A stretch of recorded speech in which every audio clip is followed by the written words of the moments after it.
So it's a combination of kind of technical chops of the team, but also understanding what the end user is going to need. Cool. Kevin, in terms of ethical AI, what is your kind of perspective when you invest in a company? Do you consider that this AI will be ethical? Or Yeah, I can certainly answer that. Actually, one thing I'll say to Zach's passionate speech about autonomous vehicles, I think it's very hard for people to understand how powerful it is unless you see it every day, which we do in San Francisco. I literally see a Waymo car every single day, if not one, like multiple cars. And so unless you see being in Silicon Valley, it's truly amazing and just kind of like living in a dream world in some senses. And they're really great drivers. Like I've never seen an accident. I mean, obviously you see them on websites, people posting, oh, this happened or that happened. I have never seen an accident where a Waymo was involved.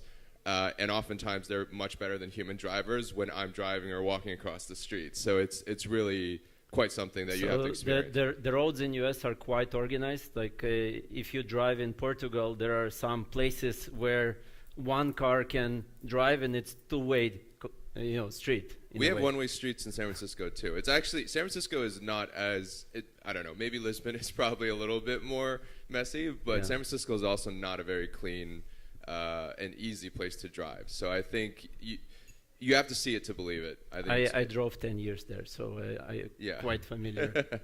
Yeah. So to your question on ethical AI, I think the broader thought process is really, you have to think that AI is going to do what we program it to do today, right? Until we get to a consciousness level, maybe at some point you may think, okay, they have their own mission that they may want to accomplish. But I think at least for quite a while, we're really programming it to do what we want it to do, right? So for a lot of the AI applications that I look at, for example, whether it's legal or tax, the AI is doing a specific task that it's been given, and it's working off of specific data it's been given.